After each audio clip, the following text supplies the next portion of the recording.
Bandeko, mbote na bino, bisika binso bozwa mipe bozali.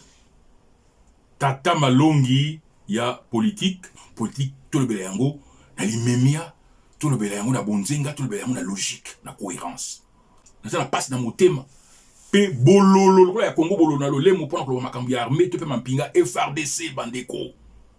Na koloba ngo lokola na lelenge ya Kimpienge tete lokola primango ndo akupiolo na wenze ya Kaleba momito pe na wenze ya bitabe kuna na masina ile kona ne ba kubenga ngo na koloba ngo lokola nganga mayele lokola pe sango mokonzi pa ko pesa malongo bandeko na koloba ngo lokola politologue oyo pe azali na était ni mususu ya spécialisation na ye ezali national sécurité nationale était na mususu ali défense nationale bandeko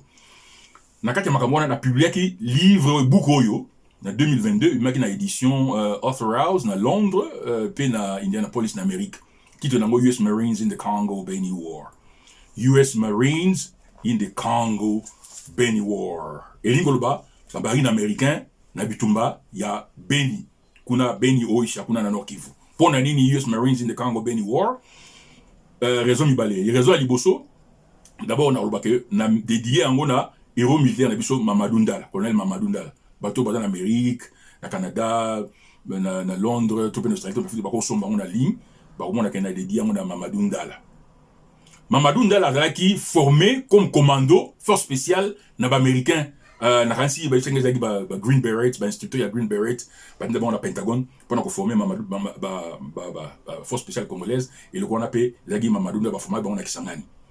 Raison mbali ali que la combien on expérience parce que malgré que zali roman, il est basé sur les faits réels parce que nous avons qui secrétaire général ya RCD Goma na le Kwana 2002-2003 na conseil ba généraux belé on a eu makambia ya mampinga p zaki gouverneur donc na konzaki ba généraux ebelé kuna na ba conseil de sécurité na biso pe na académie militaire na ko tango na bango te na pesi bango mbote bango nyonso ba yebi makambo na akolo bandeko nata sa lombango to yoki na Uvira na mawa na motema pinzoli ekukita bandeko ndenge ni ba wazalendo bakoboma batu ndenge ni ba wazalendo bakoboma na ba FRDC kaka na Uvira te na Mwenga na Baraka na Shabunda na biteni ebele ya Nord Kivu pe Sud Kivu wazalendo bazali na bazali homogène te bazali na biteni ebele ya wazalendo bandeko bazali incontrôlé bazali bombe à retardement bandeko bazali bombe à retardement faut tout ça la keba likamba wazalendo ko risque mabiso na ndenge to komona wa ba RSF na Sud-Soudan et plutôt la Soudan po ba RSF on ndembo yo kabangona bazalaki ba Janjaweed bo ba Janjaweed de ba sako bombato gouvernement Soudan na mampinga ya Soudan bazalaki ba Janjaweed wana ba koti bango comme supplétif lokola ba wazalendo tant kimi koti ba Janjaweed ba wana comme RSF ba wana ba comme contre gouvernement ko bunza gouvernement Soudan na mampinga ya Soudan bandeko nzamba ko salisa mail pe ko salisa trop na kimia to ba cette transition to ko risque to problème na biteni mususu ya wazalendo o bazali non maîtrisé incontrôlé bazali ba criminel ba wazalendo ya malamu bazali ya mabepe bazali yango wana na yeko pesa toli lokola sango mokonzi lokola tata malongi toli ya liboso président de la république zana humilité vandisa ba généraux o zana ba ndambo bozali wana bengisa banganga mayele o bazali na crédibilité o bazali expertise na makambi anti-terrorisme na makambi contre insurgency na mokili bozana Eric Prince kuna pona nini ko utiliser yete Eric Prince azali son grand combattant grand guerrier asana Pentagone US Navy US SEALs Green Beret vandi s'appelle le mayele asika y a pas de honte à ça pour réorienter armée likamba mibale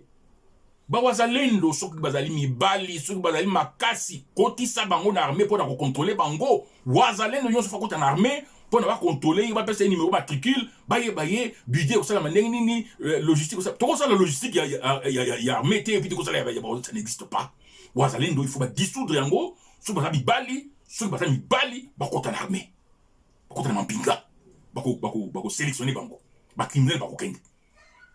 ikama misatu nokyo budget à présence bakobakisa 3000 hommes na JR pona nini est-ce que le président a besoin quoi 3000 hommes 3000 hommes wana conseil na suka sala o nga na bengi division des opérations spéciales de choc o ezalo la ditract mais le ko Mobutu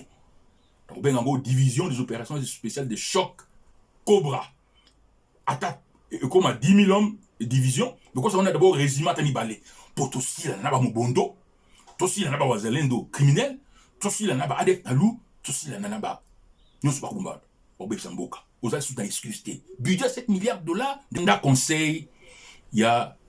Tata Malongi ya politique ya sango mokonzi oza na motema ya kondima andima